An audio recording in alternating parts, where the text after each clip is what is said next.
সালাম আলাইকুম। হাওয়া চলছে, মৌসুমি হাওয়া, আহ, বসন্তের হাওয়া, যেভাবেই বলা হয় না কেন, হাওয়ায় সরগরম পুরো বাংলার আকাশ বাতাস। কেউ এমপি হবে, কেউ মন্ত্রী হবে, কেউ ক্ষমতাবান হবে। তো ক্ষমতাবান হতে হলে তাকে আল্লাহ তালা পক্ষ থেকে ক্ষমতা আনতে হয় এবং আল্লাহ তালা এই ক্ষমতা দান করে। তারপর মানুষের কিছুই আছে, আহ, চেষ্টা আছে। তো সেই চেষ্টা আপনারা করবেন। কাকে ভোট দিবেন? মানুষকে, সৎ মানুষকে, রাজনীতিবিদকে আপনি ভোট দিতে হবে। আপনি কোনো আমলাকে ভোট দিতে পারবেন না, আপনি কোনো সাধারণ মানুষকে ভোট দিতে পারবেন না, দিবেন না। কারণ সাধারণ মানুষ এটা যায় না, আমলা থাকে। কিন্তু আপনি ওই রাজনীতিবিদদের ভিতরে যারা সৎ যোগ্য, তাদেরকে ভোট দিবেন, বাছাই করবেন। দেখবেন সে যেখানেই হোক, মার্কা তাল গাছ, খেজুর গাছ, আম গাছ, জাম গাছ, চাঁদ তারা যাই মার্কা হোক, আপনি তাকেই ভোট দেন। কারণ সেই লোকটি যদি সৎ থাকে, সে যদি ভালো থাকে, সে আপনার জন্য কাজ করবে, সে রাষ্ট্রের জন্য কাজ করবে, রাষ্ট্রের অর্থ পাচার করবে না, রাষ্ট্রকে দুর্নীতিগ্রস্ত করবে না, নিজে দুর্নীতিবাজ হবে না। এখন আপনি যদি গতানুগতিক সেই ধারায় চলেন, যে যেভাবে আগের দিন ছিল, মহারাজা যা বলেছেন প্রজারা তাই করেছেন, সেদিন আছে, সেদিন নাই, দিন পরিবর্তন করেন। এই পরিবর্তিত দিনে আপনি যদি সেটা না করেন, তাহলে তো আপনি মানুষ হলেন না, আপনি তো সেই রয়ে গেলেন। আপনি তো সেটা গতানুগতিক ধারায় চলতে পারলে কেমন হবে?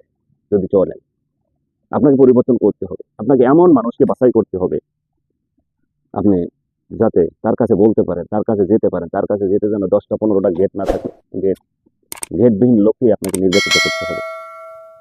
বিকজ আপনি যদি এখন এমন মানুষকে এই, আর কয়দিন বাকি আছে, 1 মাস, এখনো মনস্থির করেন, মনকে পরিবর্তন করেন, 1 মাস পরে দেখবেন এখন যে আপনার কাছে আসতেছে, আপনি তার কাছে যেতেও পারতেছেন না, তার কাছে কথা বলা তো দূরের কথা। তেমন মানুষকে আপনারা ভোট দিবেন না, কথা ক্লিয়ার।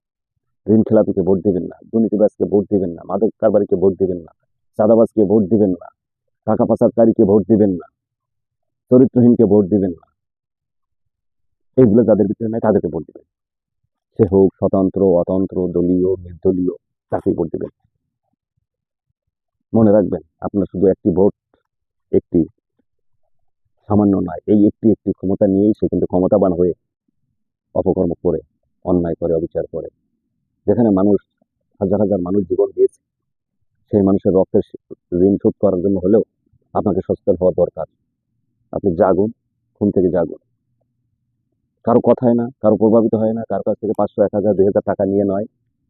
আপনি আপনার চিন্তা, চিন্তা যদি না আসে, না করতে পারেন, তাই একজন আপনার এলাকায় চতুর্দিকে ভালো মানুষ আছে, তাদের কাছে যান, গিয়ে বলেন যে আমি কাকে ভোট দেবো। কোনো দলীয় লোকের কাছে গিয়ে যান না, এলাকায় ভালো মানুষ আছে, তাকে জিজ্ঞেস করেন ভাই কাকে দেওয়া যায় ভোটটা। সেইভাবে আপনি তারপর তার কাছ থেকে সাজেশন নিয়ে, বুদ্ধি নিয়ে, চিন্তা করে দেখেন তার কাছে কারা আছে। আমি যদি একটা কলা গাছ ধরেন, একটা কলা গাছ দাঁড়াচ্ছে, কলা গাছের ভোট দিই, কলা গাছের চারিদিকে যদি মনে করেন খেজুর কাটা থাকে, তাহলে ওই আপনি কি যেতে পারবেন ওই কলা গাছের কাছে? পরবর্তী ওই খেজুর কাটা আপনাকে দিন যাবে শুধু। ওই লোকটা ভালো, কিন্তু তার চারদিকে যারা আছে তাকে বেষ্টিত করে রেখেছে, তারা সবাই চাঁদাবাজ, ধান্দাবাজ, মাদক কারবারি, দুর্নীতিবাজ। তারাই তাকে চুষে পুষে খাবে, দেশটাকে লুটে পুটে খাবে। অতএব তাকে ক্ষমতাবান করার জন্য আপনি তো বসে নাই, আপনি কেন তাকে ক্ষমতাবান করবেন?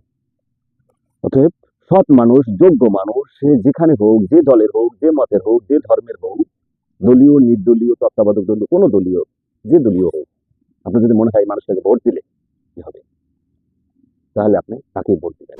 সবাই ভালো থাকবেন। আসসালামু আলাইকুম।